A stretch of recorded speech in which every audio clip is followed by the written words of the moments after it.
Sarah. Hello everyone, ako nga pala si Janet Moreno.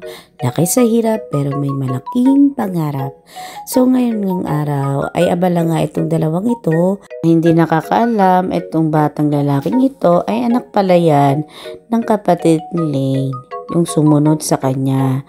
Pasensya nga muna kayo at hindi ko nga muna may papakita ang kanyang muka dahil wala nga permisyo mula sa kanyang magulang dahil nasa holiday nga ang kanyang mga magulang at 5 days nga siya nag-stay dito sa bahay. Madalas nga hindi nga magkasunto itong dalawa kaya lagi kami talagang referee ni Oma.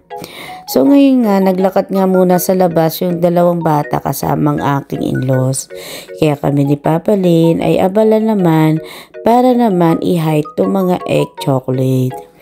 Pero hindi talaga namin siya tipong itatago na halos hindi makita. Dahil yung age nga ni Sarah ay 2 years old lang at yung batang lalaki naman ay 4 years old. Kaya ilalagay lang namin siya sa mga lugar na madali lang nilang makikita para hindi rin naman sila mahirapan. Ito nga pala ay tradisyon ng mga Netherlands, lalo na ang mga magulang na ipagawa to sa kanilang mga anak tuwing sasapit ang Easter Day. Hindi ko nga ito naranasan nung bata ko kasi bihira lang ako makakain ng chocolate.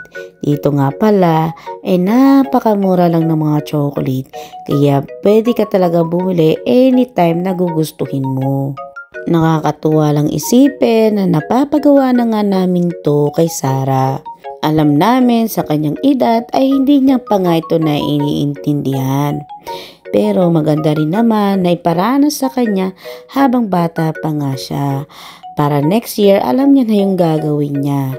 Kaya i-guide ko nga muna si Sarah kung paano nga gagawin at pagkokolekt ng mga egg. Hindi to literal na egg guys, kundi chocolate. Siyempre, hindi naman nila to kakainin lahat. Kundi magkakasakit at magkakadiabetes lang sila. Kaya ang role nating mga magulang ay kontrolin muna sila, lalo na sa mga matatamis na pagkain. Tama lang yung isang beses o isang piraso kasi kapag marami at sobra ay hindi maganda sa ating katawan. At sa mga oras na yan ay malapit na rin kami matapos si Papa Lane. Hindi nga nakisama ang panahon ngayong araw. Akala nga namin ay maganda ang panahon ngayon, yung pala ay uulan. 2 oras lamang magpapakita ang araw which is 1:00. Pero sa mga oras na ito ay 9:00 pa lang ng umaga. Nakaka-disappoint nga talaga ang panahon dito sa The Netherlands dahil hindi mo talaga matiyak-tiyak kung anong panahon na naman o weather ang magkakaroon kinabukasan. Kasi sabi sa weather broadcast, maganda daw ang panahon ngayon. Hindi pala. So wag na lang talaga umasa at maya-maya rin ay parating na rin ang mga bata at ready na rin kami ni Papa Lane. Make sure namin na magiging maayos ang kanilang paghahanap.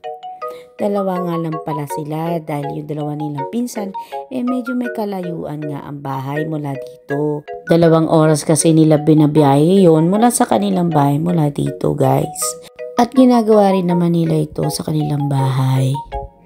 At excited na nga kami sa kung ano magiging reaksyon, kung paano nga ba nila hahanapin ang mga chocolate na itlog na ito.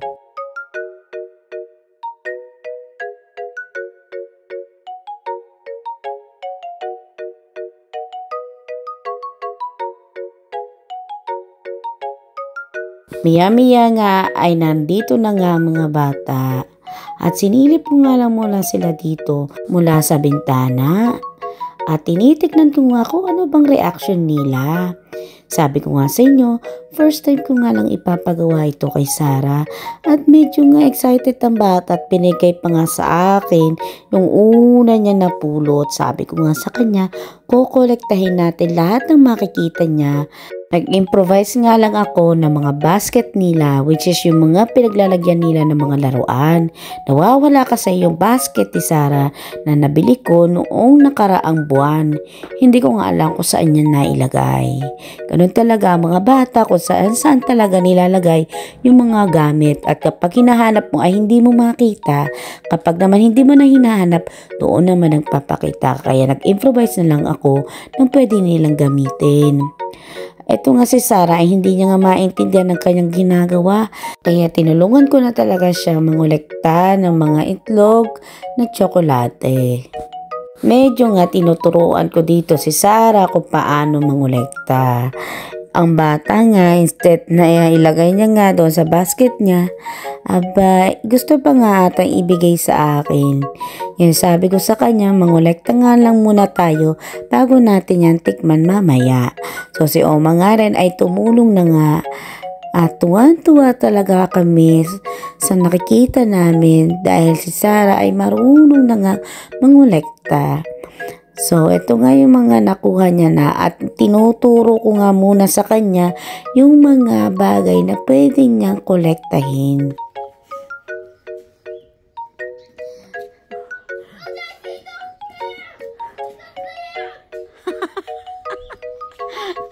Oh, Sarah, kuma! Kutsa! Kutsa! Wow!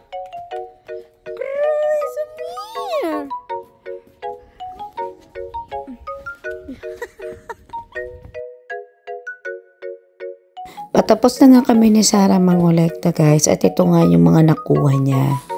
Medyo marami-rami din naman, nakakatuwa lang.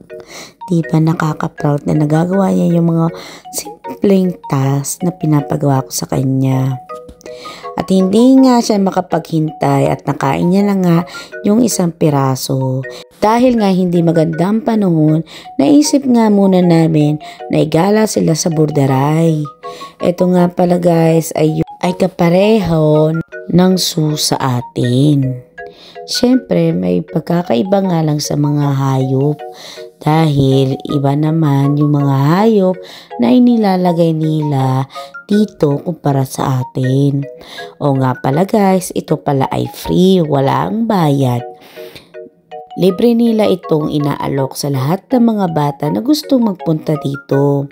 Pero pwede ka rin mag-donate dito para pandagdag sa mga caretaker na nagpapakain sa mga hayop. So yung mga dinodonate nila guys ay hindi napupunta sa mga caretaker kundi sa pagkain mismo ng mga hayop. Dahil yung mga caretaker dito ay volunteer lamang at hindi po sila binabayaran kahit allowance. Wala po silang tinatanggap. Volunteer po nila itong ginagawa. Nakakatuwa lang dahil may mga ganun pa ring tao na naninirahan dito sa The Netherlands.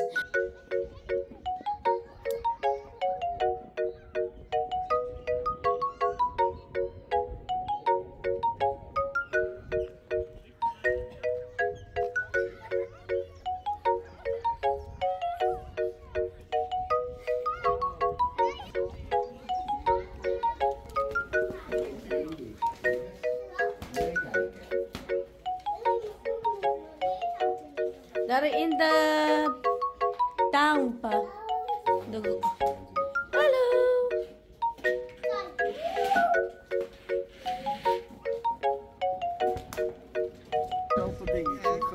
So! Moya?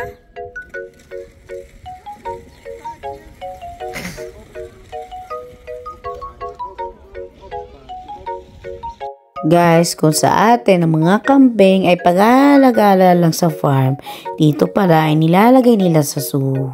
At meron pa silang sariling bahay.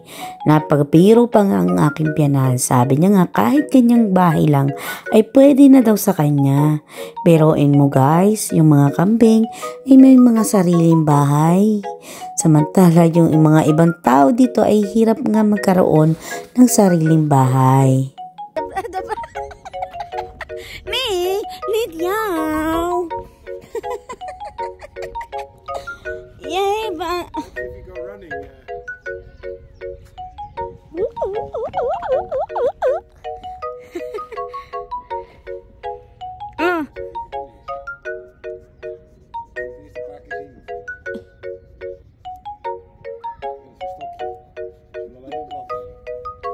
Ang arte nito eh.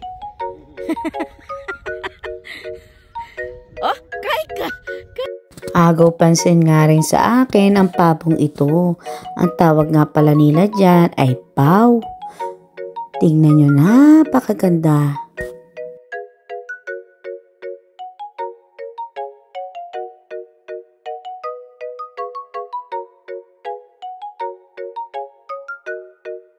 Hindi na nga maganda ang panahon at umuulan na nga. Kaya sinabihan ko na ang aking in-laws pati si Papa Lane na lumigas na. Dahil hindi rin naman maganda sa mga bata ang maambunan. Kaya nga guys ay umuwi na rin kami dahil nga hindi na nga maganda ang panahon. So yun lamang guys. Bye!